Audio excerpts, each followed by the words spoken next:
Student अपन पढ़ रहे हैं जीव विज्ञान। अपन क्या पढ़ रहे हैं? जीव विज्ञान। बोले तो बायोलॉजी। और बायोलॉजी में भी जिस चैप्टर को पढ़ रहे हैं वो है मानव जनन। क्या है? मानव जनन। और बोले तो ह्यूमन रिप्रोडक्शन।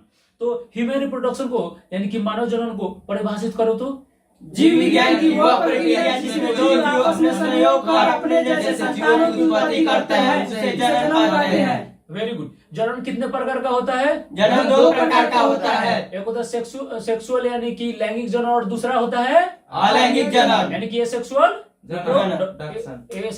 रिप्रोडक्शन। यानी कि जनन कितने प्रकार का होता है? दो प्रकार का होता है। सेक्सुअल और एसेक्सुअल और मतलब कि लैंगिक और अलैंगिक। हाँ, अब बताना जनन कितने प्रकार का होता है?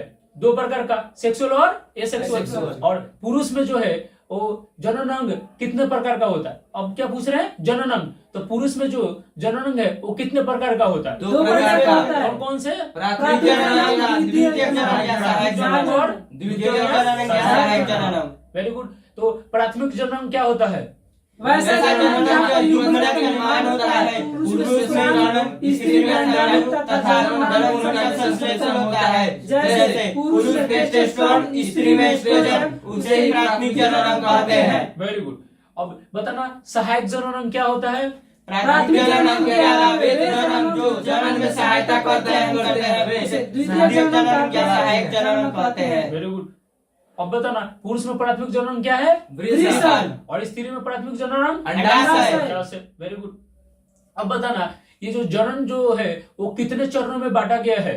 जनन को 6 चरणों में बांटा गया है। जो जनन बोले तो रिप्रोडक्शन का जो प्रोसेस है वो 6 स्टेप में कंप्लीट होता है, यानी कि 6 चरणों में पूर्ण होता है। वो 6 चरण कौन कौन से है, क्या बता सकते हो? Yes sir. बताओ। युग्मक जनन, वीर्यसेचन, निषेचन, अंडारोपण, गर्भवृद्धि, प्रसव। Very good. अब बताना जो युग्मक जनन है वो क्या होता है? वैसे जनन जब युग्मक का निर्माण होता है उसे युग्मक जनन कहते हैं। Very good. युग्मक जनन कितने प्रकार का होता है? युग्मक जनन 2 प्रकार का होता है। वे कौन कौन से हैं? शुक्राणु जनन, अंडाणु जनन। शुक्राणु जनन क्या होता है? जिसमें शुक्राणु का निर्माण होता है उसे शुक्राणु जनन कहते हैं। और अंडाणु जनन क्या होता है? जहाँ अंडाणु का निर्माण होता है उसे अंडाणु जनन कहते इसे हैं। क्या कहते हैं? अंडाणु जनन। Very good. अब बताना वीर्यसेचन क्या होता है? जनन की वह प्रक्रिया जिसमें अणुओं का शुक्राणु जो जनन को पहुंचाया जाता है उसे वीर्यसेचन कहते हैं। Once more. जनन की वह प्रक्रिया जिसमें अणुओं शुक्राणु को मादा युग्मक तक पहुंचाया जाता है उसे वीर्यसेचन कहते हैं। Very good. अब बताना इसका बाद जो नेक्स्ट जो स्टेप है यानी अगला जो चरण है वो है निषेचन, जिसको बोले फर्टिलाइजेशन। निषेचन या फर्टिलाइजेशन क्या होता है? जनन की वह प्रक्रिया जिसमें युग्मक शुक्राणु मादा युग्मक अंडाणु संलयन कर युग्मक का निर्माण करते हैं उसे ही निषेचन कहते हैं। Very good.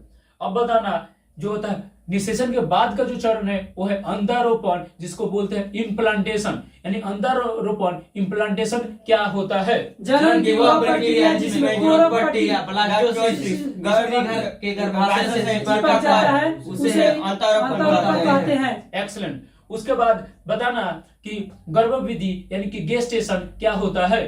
मादा के गर्भाशय में भ्रूण का विकास ही गर्भवृद्धि कहलाता है। फिर से वंस मोर। मादा के गर्भाशय में भ्रूण का विकास ही गर्भवृद्धि कहलाता है। Very good. अब आखिरी जो स्टेप है वो बताना प्रसव। प्रसव क्या होता है? शिशु के जन्म को ही प्रसव कहते हैं। फिर से एक बार वंस मोर। शिशु के जन्म को ही प्रसव कहते हैं। Very good, very good, excellent, well done.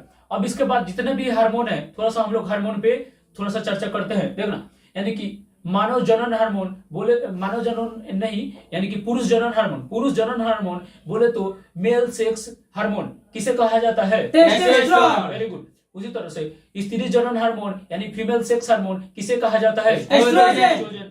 और जो यानी कि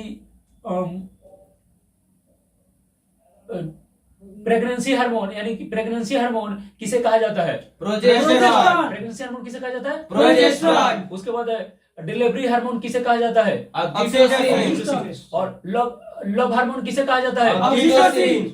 और और मिल्क इंजेक्शन हार्मोन यानी कि दूध स्रावित हार्मोन किसे कहा जाता है? ऑक्सीटोसिन। ऑक्सीटोसिन। और ये मतलब क्या बताना है, जैसे कि जो खीरा, ककड़ी, लौकी जो होता है गांव में, उसमें वृद्धि के लिए इंसान एक इंजेक्शन देता है, वो कौन से हार्मोन का देता है? ऑक्सीटोसिन का। जैसे कोई लेडी है, उसको क्या है कि लेबर पेन हो रहा है, लेबर पेन कहा जाता है, यानी कि गर्भवती महिलाओं को जो मतलब बच्चा होने से, प्रसव होने से पहले का जो दर्द होता है उसको लेबर पेन कहा जाता है, प्रसव पीड़ा। तो ये जो लेबर पेन है, प्रसव पीड़ा जो है, उसमें डॉक्टर के पास जाते हो तो डॉक्टर जो इंजेक्शन देता है, कौन से हार्मोन का इंजेक्शन देता है? ऑक्सीटोसिन का। इसीलिए तो ऑक्सीटोसिन को क्या कहते हैं? डिलीवरी हार्मोन कहते हैं। तो देखो ऑक्सीटोसिन के बारे में बहुत सारा इंपॉर्टेंट बातें अपन उंगली पे गिनते हैं। ऑक्सीटोसिन को तो फर्स्ट कहते हैं डिलीवरी हार्मोन। क्या कहते हैं? Delivery hormone. क्यों कहते हैं? क्योंकि उसको प्रसव से पहले दिया जाता है, और यही क्या कराता है? प्रसव कराता है। दूसरा, ऑक्सीटोसिन को हम लोग लव हार्मोन भी कहते हैं। क्या कहते हैं? Love hormone. दूसरा, दूध का श्रवण कराता है, दूध का श्रवण, यानी दूध श्रवण मतलब कि दूध, मिल्क का सिक्रीशन, इंजेक्शन, मिल्क का सिक्रीशन और इंजेक्शन कराता है, इसलिए इसको क्या कहते हैं? Injection hormone, milk injection hormone. और चौथा जो है, इसको फल और सब्जियों में ग्रोथ के लिए भी दिया जाता है। अपन ये समझ गए ऑक्सीटोसिन के बारे में। देखो दूध के इंजेक्शन के लिए, यानी दुग्ध श्रवण के लिए जो हार्मोन है वो है ऑक्सीटोसिन, लेकिन फीमेल स्त्री के या कोई भी मतलब कि अगर मादा जानवर प्राणी है, उसके अगर मतलब कि जो मतलब कि स्तन है, उसके अंदर अगर दूध का विकास बोले तो उसके लिए जो हार्मोन उत्तरदायी होता है वो हार्मोन कौन सा है? प्रोलैक्टो। Very good, well done. वो हार्मोन है प्रोलैक्टो। ओके, तो अपन यहीं पे इसको खत्म करते हैं। Okay, thank you.